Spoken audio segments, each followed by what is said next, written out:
Kugeza ubu bibarwa ko twese abatuye muri iyi si turi miliyari 8 na miliyoni 200 ubaza umwe ku wundi guhera ku mwana w'amezi kugeza ku musaza n'umukecuru birengeje 100 yose. Twese turindirwa umutekano n'abari hagati ya miliyoni 75 na miliyoni 80 bari mu nzego z'umutekano zigiye zitandukanye. Kugeza ubu isi yose ifite abasirikare bari hagati ya miliyoni 27 na miliyoni 30 uhurije hamwe bo mu bihugu byose, kandi isi yose ifite inkeragutabara za imyitozo y'ibanze ziri hagati ya miliyoni 30 na miliyoni 35, ukongeraho polisi n'abashinzwe umutekano ku mipaka bari hagati ya miliyoni 10 na miliyoni 15 bahurije hamwe. Aba bose bahurije hamwe nibo babyara miliyoni 75 kuri 80 maze kukubwira mu kanya barinda umutekano w'isi yose. Muri bo habarizwamo abasore n'inkumi bashiririye batojwe bidasanzwe bitoreje mu bigoyi cyane aho abandi bagera bakahasiga ubuzima. Nibasanzwe kuko bahabwa imyitozo irenze ihabwa abandi basirikare basanzwe. Ni Special Force, itsinda ry'abasirikare baba ari bake cyane ariko boherezwaho rukomeye mu mwijima aho abandi bagera bagata imbunda bakiruka nta kureba inyuma. Bazwiho kwihutisha igikorwa kikaba mu ibanga rikomeye cyane ku buryo rimwe na rimwe hari naho boherezwa kwivugana umwanzi ntibanamenye yuko hari umusirikare n'umwe wigeze uhagera, ahubwo ibyo bikagaragara nk'impanuka yabaye gutyo gusa igahitana abantu. Iri ni itsinda ry'inzozi kuri buri musirikare wese, ariko si buri musirikare wese wisanga muri iri tsinda ry'abadasanzwe mu mirwanire, kuko aba batoranywa mu bandi basirikare basanzwe hagendeye ku bushobozi bw'imirwanire, imitekerereze, umuvuduko cyangwa ubundi bumenyi bwihariye bukenerwa ku rugamba. Aba kurasa ugahusha igipimo babibona muri filime gusa, kuko bafite imikoreshereze y'imbunda mu buryo bwihuse cyane, bakurura imbarutso isasu rijyana n'umuntu. Imbunda zabo ntizitana na silencer kuko ibyabo byose babisoreza mu ibanga ntibabivangemo rubanda. Baba ari itsinda ry'abasirikare bake cyane, ariko ibyo bakorera umwanzi yagira ngo yatatswe n'igihugu cyose, buri muturage bamuhaye imbunda. Ubyumve neza ko umwe muri aba basirikare aba asa nk'ukubiyemo abandi basirikare basanzwe barenga 50. Ibaze ko kugeza uyu munsi mu isi hari abasirikare nk'ibihumbi 200 byonyine, kandi nabwo babuhurije hamwe abo mu bihugu byombi biri kuri iyo mubumbi, aho bimwe mu bihugu kugeza ubu by'ibinyembaraga nka Israel, Turukiya, Ubudage n'ibindi biba bifite abasirikare nk'aba ba Special Force batarenze 5,000 buri gihugu kwacyo. Aba bataka buri hamwe, haba mu mijyi, mu byaro, mu mashyamba, ubutayu n'ahandi bigoye kwikura ugihumeka umwuka w'abazima. Mu bihugu bimwe na bimwe aba nibo banatoranywamo aboherezwa mu itsinda ry'abashinzwe kurinda umutekano w'umukuru w'igihugu mu bikorwa bye akora bya buri munsi. Niba hari ikintu bazi neza kurenza nuko biyize ubwabo n'imbunda, kandi aho bageze baba bameze nk'abazimu kuko bagukubitira umwanzi bamuteruye, bakamuhondagura, bakamwima n'umwanya wo kwitekerezaho, yewe no gutoragura ibuye akawubura. Muri iki kiganiro ndakwereka abasirikare mu mitwe 8 idasanzwe mu isi, Special Force 8 za mbere zitinyitse kurenza izindi zose mu isi, ndetse akaba ari nazo zoherezwa kuri misiyo zikorwa n'ibihugu by'ibinyembaraga kurenza ibindi. Buri tsinda ryose uri bwumve muri iki kiganiro rigiye ryihariye ukwaryo, ari byo birigira itsinda ridasanzwe mu mirwanire, bituma riza imbere mu mitwe idasanzwe y'abasirikare, irwana bidasanzwe, ikubita umwanzi agahunga kibuno amaguru. Mu gusobanukirwa ibyo byose, niba ari ubwa mbere wari wisanze kuri umuyoboro mugari w'ibyegeranyo mu Rwanda, icyo usabwa ni ugukanda subscribe, ugafungura inzogera kugira ngo ukomeze gutungurwa no gusobanukirwa na byinshi cyane bimeze nk'ibicanganye kuri iyi si nzima dutuye. Ndi Aime Christian, ikaze. Waba ufite YouTube channel ukoreho imyaka n'imyaka, ariko aba subscribers bakaba barakubereye nk'imvura yo mu butayu. Ku mbuga nkoranyambaga zawe ukora buri kimwe cyose, yewe unabishoramo amafaranga menshi ashoboka, ukabiha umwanya uhagije ngo urebe ko byakubyarira inyungu nk'abandi, ariko ntibikunda kubera ko udafite abagukurikirana bahagije bakwemera kuba wahembwa n'izi mbuga nkoranyambaga. Igisubizo cy'ibi byose ndetse n'ibindi bisa nkabyo ni imbuga SMM. abahanga mu kuzamura imbuga nkoranyambaga, aho bagufitiye uburyo bwiza bwo kuzamura aba subscribers na views kuri YouTube, bakagufasha kuzamura aba followers bawe kuri Instagram, TikTok, Facebook, X, Snapchat n'izindi mbuga nkoranyambaga zose, bakanagufasha gukora monetization ugatangira kwinjiriza akavagari k'amafaranga kuri izi mbuga nkoranyambaga mu buryo bwihuse bitakugoye, kandi byose ukabihererwa ku giciro gisa nk'ubuntu. Si ibyo gusa, kuko aba banagufasha kwamamaza business yawe ku mbaga nyamwinshi binyuze kuri Instagram, TikTok, Facebook mu buryo bw'ama ads. Bahamagare cyangwa ubandikire kuri WhatsApp yabo aka kanya kuri nimero uri kubona muri screen yawe.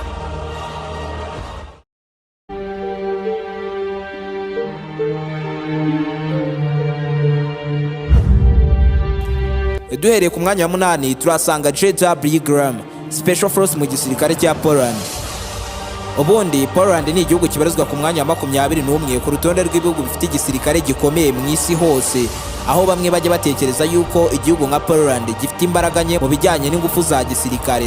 Gusa ababitekereza nuko baba batarabwirwa cyangwa ngo babone ibijyanye n'iyi Special Force yabo yitwa JW Graham yaha mu isi yose.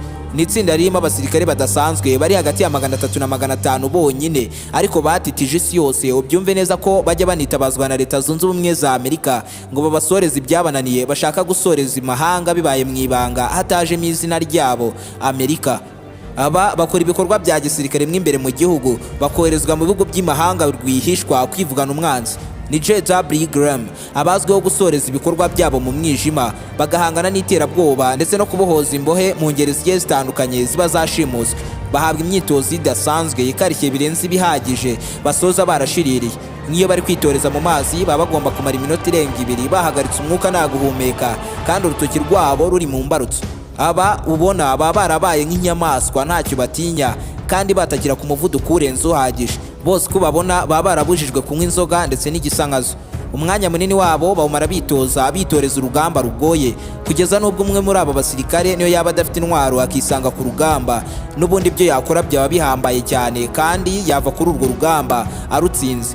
Imyambaro yabo nayo ntibisanzwe nk'uko nabo ubwabo badasanzwe, kuko iteka baba bambaye za bulletproof bituma biba bigoye cyane kwamura isasu rikamugeraho. Banafite utubasha kureba mu mwijima ahatari urumuri, bagendana za grenade n'ibindi biturika birimo n'ibisohora imyotsi iryana mu maso. Wongeyeho nuko baba bafite imbunda ipakiye imizinga y'amasasu, ndetse banafite twabucura ku matako yabo. Wongeyeho n'utundi dukoresho twibanze nk'utunyondo, ibyuma, amasipana, utuyuyuzo n'imihini kabuhariwe. Ibi byose ni ibyo umusirikare umwe rukumbi muri aba basirikare aba yambariyeho nk'intwaro. Aba basirikare bakoresha imbunda zikorerwa muri Poland zo mu bwoko bwa FBMSBS, n'imbunda ifite imirasire itandukanye ipangwa hagendewe ku buryo misi igiye gukorwamo ndetse n'ugiye kuyikora. Ibishobora kuba yakongerwa ubunini cyangwa ikaba ntoya hagendewe kuri buze kuyirashisha. Twabucura bagendana natwo n'utwo mu bwoko bwa Glock 17 na Glock 19, ndetse misiyo zabo nyinshi bakora baba bafite za machine gun no zo mu bwoko bwa Koch MP5 zikorerwa mu Budage. Ye Special Force mubwira ni nawe Leta Zunze Ubumwe za Amerika yohereje kurwana muri Afghanistan mu mwaka wa 2002 kugera 2014, banoherejwe muri Iraq mu 2003. Byumvikane ko akenshi bakunze koherezwa kuri misiyo z'indyankurye ahitwa muri Red Zone, yoherejwe na Leta Zunze Ubumwe za Amerika. Ku mwanya wa 7 turasanga Alpha Group mu gisirikare cy'Uburusiya, gisanzwe kibarizwa mu myanya 2 ya mbere mu bisirikare bikomeye mu isi hose. Iyi Special Force ya Alpha bafite intero ivuga ko aho bageze hose bahagarika ikibi.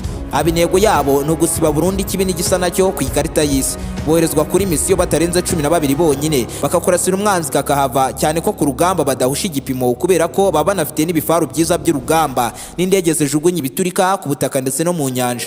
Iyi Special Force yakanze isi yose bwa mbere mu mwaka wa 2002 ubwo abaterabwoba ba Chechen bari bashimuse inzu y'imyidagaduro i Moscow mu Burusiya.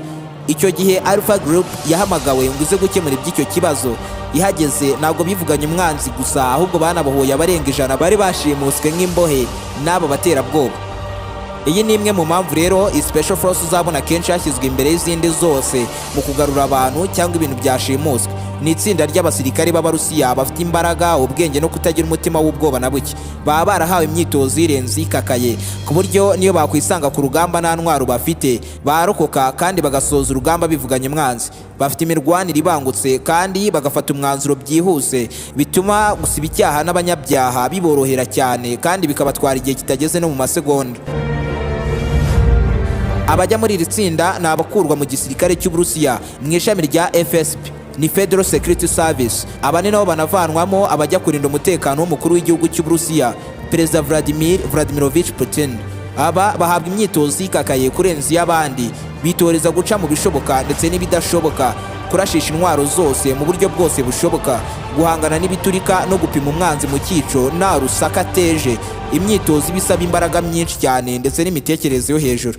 Akenshi rero aba basirikare baba bari mu myitozo ngororamubiri cyangwa bari mu myitozo yo munsi y'amazi, aho bakora imyitozo ikakaye ku buryo iyo ubaye umunyantege nke utabasha kuyirokoka. Aba babarizwa muri iri tsinda ridasanzwe ry'Abarusiya bakoresha cyane imbunda zo mu bwoko bwa AK-47 na machine gun nto zo mu bwoko bwa PKM. Naho ba mudahusha babo bakoresha ikibunda rutura cyitwa Dragon. Kugeza ubu bibarwa ko iri tsinda ry'Abarusiya rigizwe n'abasirikare batageze kuri 480 bose hamwe.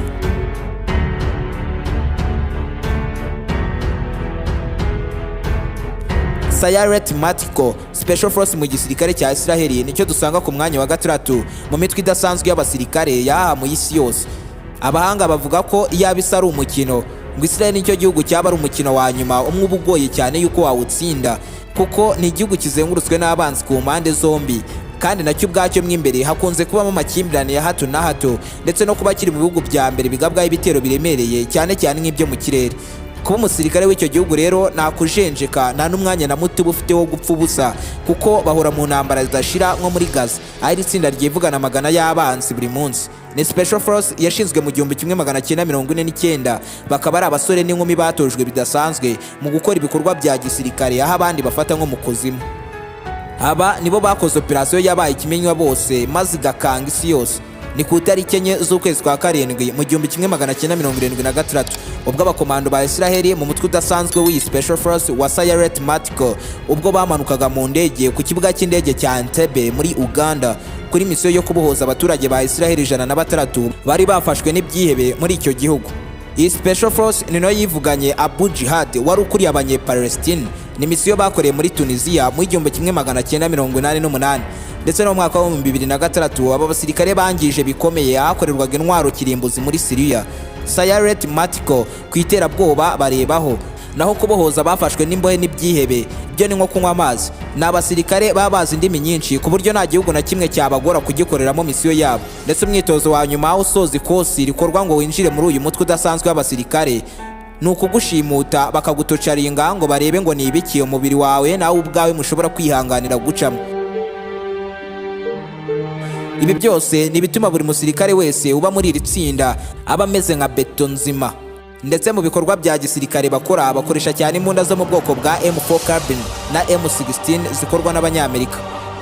Kugeza ubu uyu mutwe w'abasirikare ni ufatwa nk'uwa mbere mu gukoresha ikoranabuhanga rigezweho rya gisirikare biborohereza ibikorwa byose bya gisirikare bakora umunsi ku munsi.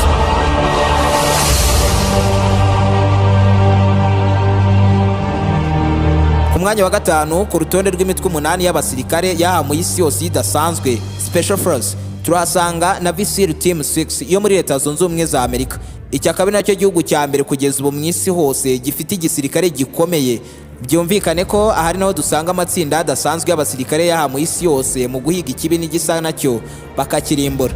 Ni Navy SEAL Team 6 yamenyekanye cyane ku izina rya The US Naval Special Warfare Development Group, aboherezwa ahananiranye guhagarika iterabwoba mu kwivugana umwanzi umwe wikakaje biteye ubwoba.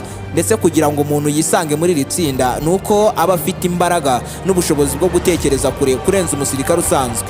Binagusaba kumeze nk'inyamaswa, kuko kuba umuntu ntibihagije ku buryo byatuma ubumwe mu bagize iri tsinda ry'abasirikare badasanzwe bo muri Special Force ya Navy SEAL Team 6, kuko abangaba banahabwa imyitozo bemerera no guhangana bakanatsinda burundu imbaraga z'imyuka mibi nubwo hari abatayizera. Ni imyitozo bakora amanywa nijoro bubaka imibiri y'urugamba banitoreza kunyura mu bitanyurwamo, aho aba basirikare bazirikwa amaboko n'amaguru barangiza bagatabwa mu ndiba z'ibiyaga basabwa koga bakivana muri ayo mazi nta bufasha na buke bahawe. Mu myitozo yabo hanabamo icyumweru cy'ikosi cyitiriwe ikuzimu, aho aba basirikare bamara iminsi 5 n'amajoro 5 bakora imyitozo ubutaruhuka, ndetse muri iyo myitozo yose bagahabwamo amasaha 4 yonyine yo kuryama. Ikindi gihe cyose bamara mu ikosi bahabwa kwikorera ubwato buremereye cyane bakabwirukankana, bikurura mu mabuye yasamye bakanaca mu mihengeri ikaze y'inyanja.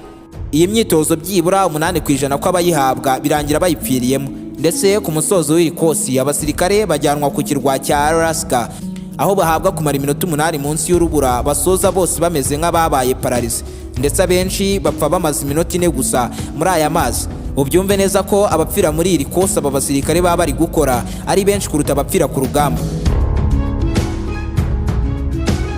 Aba basore bashiririye bidasanzwe nibo bivuganye Osama bin Laden wari warazengereje Leta Zunze Ubumwe za Amerika.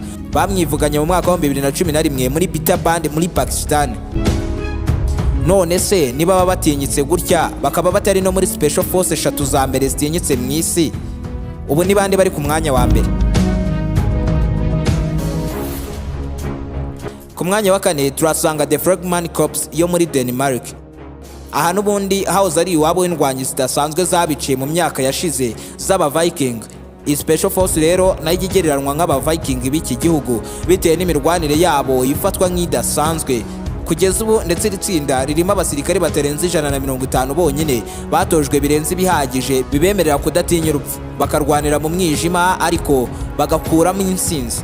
Ni abasore n'inkumi bashiririye bamara amezi 3 bitoreza ahatandukanye mu buryo butandukanye birenze iby'abandi basirikare bahabwa. Aba nabo rero bitoreza guhagarika iterabwoba ndetse no guhiga umwanzi ndetse no kubohora abashimuswe. Mu myitozo bagenda intera ndende ishoboka n'amaguru, bakitoreza munsi y'amazi aho baba bafunze umwuka nta guhumeka ku gihe kigeze ku minota 2.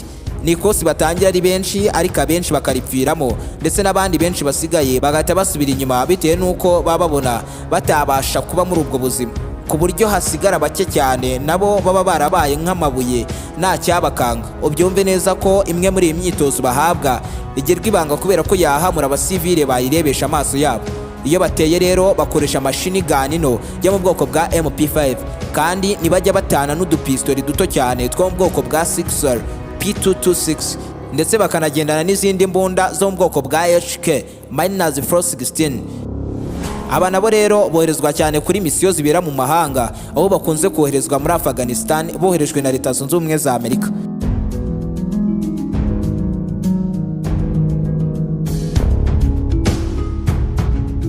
Ku mwanya wa 3 mu mitwe y'abasirikare yaha mu isi yose turasanga GIGN, Special Force mu gisirikare cy'Abafaransa, National Gendarmerie Intervention Group.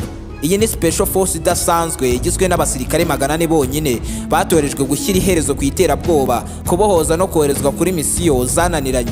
Ubuzima bwabo biragoye ko wababona bateruye ikindi kintu mu ntoki zabo kitari imbunda y'urugamba yo mu bwoko bwa HK-416 na pistole za 6R P226. Ni mu gihe bamudahushwa muri Special Force idasanzwe irwana bidasanzwe, umugore wabo yahindutse imbunda yo mu bwoko bwa FR-F2. Birumvikana ko ikosi ryabo riba rirenze kwemera, kuko umwitozo wa mbere bahabwa ni ukoga metero 50 munsi y'amazi baziritse amaboko n'amaguru. Ibyo bikamara icyumweru babisubiramo umunsi ku munsi. Ubyumve neza ko kuri uru rwego 50% muri bo bahita bayamanika, kandi ibyo iyo babisoje banahabwa kwiruka ibirometero birenga 8 bahize ibikapu biremereye cyane birimo ibiro nka 40. Babisoza bagakora n'ibindi byinshi bituma imibiri yabo ikomera birenze bihagije. Ni imyitozo bashiririza bya nyabyo ikabamaramo imishinyiko yose bibarimo. Ibaze ko imwe muri iyo myitozo hari naho umusirikare umwe yambara umwambaro uriho akadiske gato cyane mu gatuza, maze mugenzi we akamuhagarara imbere muri metero 6 akazamura imbunda akarasa kuri ako kadiske kari mu gatuza ko mugenzi we uri imbere ye. Ibaze rero yibeshya gahusha.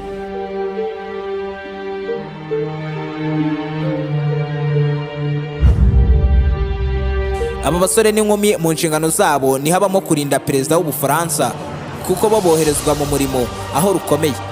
Aba bakanze isi yose ubwo boherezwaga kuri misiyo yo kugaruza indege yari yashimuswe y'Ubufaransa mu 1994.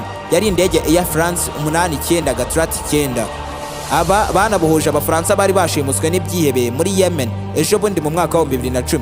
ndetse bagiye banakora n'izindi misiyo nyinshi zagiye ziba mu ibanga zikaguma mu ibanga. Iyo tuvuze imitwe ya mbere idasanzwe y'abasirikare Special Force yaha mu isi yose, ni ngombwa cyane ngo ku mwanya wa kabiri tuhasange Delta Force muri Leta Zunze Ubumwe za Amerika. Iyi ni Special Force yabaye ikimenywa bose mu isi hose, ndetse yaba mu mafilime ndetse no mu mikino ya video game igaragazwa nk'ikipe ya mbere y'abasirikare ihambaye cyane. Rero ukuri nuko iyi Special Force ikomeye kurenza uko igaragazwa aho hose. Nibo basirikare ba mbere batinyitse kurenza abandi bose b'Abanyamerika, ndetse inshingano zabo ni ukoherezwaho bidashoboka kuri misiyo zaburiwe umuti, bakazikora mu ibanga rikomeye cyane kandi bikaguma kubibanga. Kugeza ubu ni abasirikare 1000 bonyine bari muri iri tsinda ry'abadakangwa n'ikibi, ndetse kwinjira muri iyi kipe biba biri kure nk'izuba, kuko kimwe mu bigenderwaho winjira muri iyi kipe ni ukuba wararwanya urugamba rw'umwoto inshuro zirenze imwe. Uba ugomba kuba uri umuhanga mu bijyanye no gutegura ibiturika, kurasa ku muvuduko wo hejuru, wongeyeho n'ubuhanga bwo gutata. Ibyo rero nibyo bibemerera kwinjira muri iyi kipe, ariko iyo ugezemo uhabwa indi myitozo ikakaye cyane igirwa ibanga ryo ku rwego rwo hejuru, kuko kuri bo gusinzira ni nko kurya inyama y'inkoko ku baturage bibereye mu byaro, bazirya ku minsi mikuru gusa.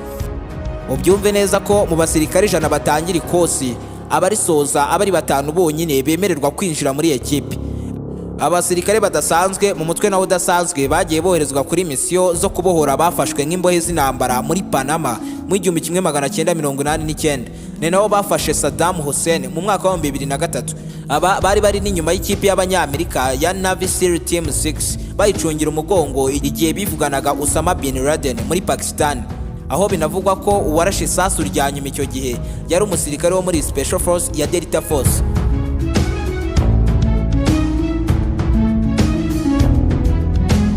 Mu mbaraga za gisirikare mu isi, iyo tuvuze umutwe udasanzwe wa mbere ukanganye kurenza indi mu isi yose cyangwa se Special Force, ku mwanya wa mbere turasanga SAS yo mu Bwongereza, ni Special Air Service, itsinda ridasanzwe ry'Abongereza barusha ubushobozi y'imbaraga n'ubwenge James Bond, aho mu mafilime yabo uyu mugabo aba ari umwagent mu kigo cyabo cy'ubutasi cya MI6. Buriya bushobozi babonye rero ni buke cyane ugereranyije n'ubw'abo basirikare ba SAS Unity. Aba bataka nk'umurabyo nta rusaku na ruke bateje, ntihagire umenya uwakoze igikorwa kubera ubuhanga bakorana operasiyo zabo. Ni operasiyo ziba ziganjemo guhangana n'iterabwoba, gushaka no kubohoza ibintu cyangwa bashimuswe. Kugeza ubu abasirikare bari muri iri tsinda umubare wabo ntuzwi neza, gusa hari ibinyamakuru byinshi byo mu Bwongereza bivuga yuko bari hagati ya 400 na 500 bonyine. Aho kwinjira muri iri tsinda nabyo bisaba kuba ufite imbaraga ndetse n'ubwenge birenze iby'abantu basanzwe. Aba nabo barwanira mu kibuga cy'urupfu, bakarwana bemye bakubita umwanzi mu cyico, kandi ntihagire umwe muri bo ubasha kuba waraswa.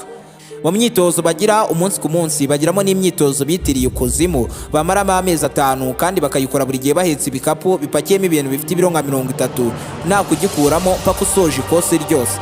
Bakora imyitozo igoye cyane ihitana ubuzima bw'abanyembaraga nye benshi cyane, aho bitoreza mu misozi miremire y'ibihanamanga ndetse no mu mashyamba yo mu Buhinde, aho biga kurokoka bakaniga guhangana n'ikibi bonyine ubwabo nta bufasha bahawe. Ubyumve neza ko abarenga 1/2 bivana muri iri kosi bakisubirira iwabo babona ibyo batabishobora. Nta kintu na kimwe kijyanye n'imirwanire ndetse n'imikoreshereze y'intwari zarizo zose batazi neza mu mitwe yabo. Ibaze ko iyo bari mu myitozo ya gisirikare, umusirikare wabo bamuta ahantu runaka ku isatazi, bamuhaye ikarita yonyine ndetse n'akaranga amerekezo aribyo bigomba kumuyobora yivana aho ngaho. Ni nk'umukino woroshye, ariko isibye ko ubu nafite abandi bari kuguhiga bafite imbunda kandi zirimo amasasu ameze nk'andi masasu asanzwe nyine araswa abantu bagapfa. Ibyo rero iyo babisoje bitoreza mu miriro y'amashanyarazi bakayikubita, bagakorerwa n'irindi yicarubozo kandi bagakora iyo myitozo batarya mu gihe kigeze ku cyumweru. Akenshi rero iri kosi hari n'igihe habura n'ubasha kurisoza, maze abasabye kwinjira muri ekipe y'abasirikare idasanzwe hakabura n'umwe uhabwa ayo mahirwe. Ariyo mpamvu n'ubu bakiri bake cyane. Ibaze ko nubwo bamaze gukora operasiyo zirenga 30 ariko nta n'umwe muri bo uraraswa ngo abashe kuba yapfa, aribyo bituma bitwa abadasanzwe kurenza abandi bose mu isi.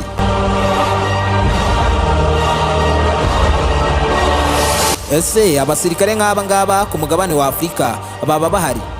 Ese bo ubuhangange bwabo bwaba ari ubu? Ushobora kumvikanisha igitekerezo cyawe unyuze muri comment, ndetse ushobora kunkurikirana ku mbuga nkoranyambaga zanjye zirimo Instagram na TikTok. Ni Aime Christian 01.